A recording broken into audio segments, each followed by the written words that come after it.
हल्कू बेटा, मुझे bullet bike पर बैठकर घूमना है रे। मेरे लिए बुलेट लेकर आ रे। ठीक है माँ, लाता हूँ। मेरी माँ ने पहली बार मुझसे कुछ मांगा है रे। कुछ भी करके अपनी माँ के लिए बुलेट लाऊंगा रे।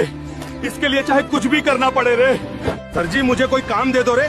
मुझे पैसों की बहुत जरूरत है रे। सीमेंट के कट्टे ऊपर चढ़ाने का काम है रे। चढ़ाएगा क्या रे? कोई भी काम कर लूंगा रे। माँ के लिए कुछ भी करूंगा रे। चाहे इसके लिए मुझे सीमेंट के 1000 कट्टे ही क्यों न चढ़ाने पड़ जाए रे, लेकिन माँ के लिए बुलेट लाऊंगा रे। सर जी, मैंने सारे कट्टे ऊपर चढ़ा दिए रे। लाओ मेरे पैसे रे। तुमने तो 10 बंदों का काम अकेले कर दिया रे। ये ले तेरे 2 लाख रुपए रे। ये लो 2 लाख रे। मुझे बुलेट दे दो रे। अब माँ बुलेट देख के खुश हो जाएगी रे। माँ, मैं तेरे लिए बुलेट ले आया रे। तू तो मेरे दिल का टुकड़ा है रे। अरे काजल, तुम पैदल क्यों जा रही हो रे? आओ, तुम्हें मेरी साइकिल से छोड़ देता हूँ। चल हट जा गरीब, मैं साइकिल से नहीं जाऊंगी रे। जा, पहले मेरे लिए एक KTM बाइक लेकर आ। माँ, कुछ पैसे दे दो रे। मुझे काजल के लिए KTM बाइक लेना है रे। हाथ हट जा रे हरे जानवर, मेरे पास पैसे नहीं है रे खोर। साला, मुझे ही कुछ करना होगा रे। और काजल के लिए KTM बाइक लेना होगा रे। एक काम करता हूँ, अपना किडनी ही भेज देता हूँ रे। ये ही ठीक रहेगा। सुनो डॉक्टर साहिबा, मेरा एक किडनी निकाल दो रे।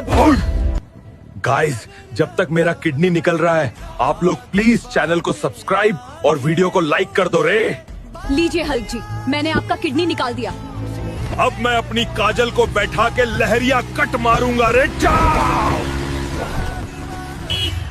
काजल, ये ले, मैं KTM बाइक ले आया रे। मुझे माफ कर दे रे हल्कू, मुझे तो थार पे बैठाने वाला मिल गया रे। साला काजल तो 300 वाली निकली रे। भारतीय लोको पायलट ट्रेन से रसगुल्ला खाकर रेगिस्तान में फेंक देता है।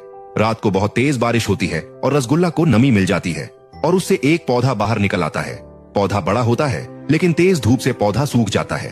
तभी भारतीय लोको पायलट रास्ते से गुजरते हुए पौधे पर पानी डाल देता है। तभी कुछ महीने में पौधा धीरे धीरे सुंदर रसगुल्ला का बड़ा पेड़ बन गया। फिर जब भारतीय लोको पायलट छुट्टी में घर वापस आता है तो पौधे को देखकर खुश होता है और रसगुल्ला तोड़कर खाने लगता है और ट्रेन के यात्रियों को दे देता है। लेकिन लोको पायलट रोने लगता है। फिर लाइक सब्सक्राइब नहीं किया। दादी मोर के ऊपर बैठकर अपने घर जा रही थी। तभी दादी शकरकंद खाकर नीचे फेंक देती है। फिर रात को बहुत तेज बारिश होती है और शकरकंद को थोड़ी नमी मिल जाती है। फिर कुछ दिनों में शकरकंद का अंकुर निकल आया। फिर शकरकंद का अंकुर धूप के कारण सूखने लगा। तभी एक सफेद लंगूर पास की झील से मुंह में पानी भरकर रोज उस शकरकंद के पौधे पर डाल देता। फिर कुछ महीनों में मजबूत शकरकंद का पेड़ बन जाता है। फिर लंगूर उसी पेड़ के नीचे अपना बसेरा कर लेता है। फिर लंगूर रोने लगता है क्योंकि किसी ने लाइक और सब्सक्राइब ही नहीं किया। यह कबूतर गेहूं के खेत में मिट्टी से अपना घर बना रहा था। कबूतर दूर दूर से ईंटें लाता और फिर घर बनाने लगता है। धीरे धीरे मेहनत रंग लाई और मिट्टी का सुंदर घर पूरा हो गया। फिर कबूतर बाहर ही घोंसला बनाकर रहने लगता है। लेकिन एक दिन कबूतर दान लेने के लिए उड़ गया। उसी समय एक गेहूं काटने वाली बड़ी मशीन खेत में आ गई। मशीन ने गेहूं के साथ साथ कबूतर का घर और घोंसला भी तोड़ डाले। घर की मिट्टी बिखर गई, घोंसला उड़ गया। कुछ देर बाद जब कबूतर लौटा तो उसने अपने टूटे घर को देख रोने लगता है क्योंकि किसी ने लाइक सब्सक्राइब नहीं किया। किसान टमाटर खाकर टमाटर को ट्रेन से बाहर पटरियों पर फेंक देता है। रात में बारिश होती है जिससे बंजर जमीन पर पड़े टमाटर को थोड़ी नमी मिल जाती है और कुछ दिनों बाद एक छोटा टमाटर का अंकुर बाहर निकल आया। लेकिन धूप के कारण कुछ दिनों में अंकुर सूखने लगा। तभी एक ऊंट रोज आता और थोड़ा थोड़ा पानी उस पौधे पर डाल देता। कुछ महीनों में पौधा बड़ा होकर सुंदर टमाटर का पेड़ बन गया और फिर ऊंट भी अपना बसेरा उसी पेड़ के नीचे कर लेता। फिर एक दिन एक JCB वाले ने पेड़ को उखाड़ कर फेंक दिया। फिर ऊंट देखकर बहुत रोया क्योंकि किसी ने लाइक सब्सक्राइब नहीं किया।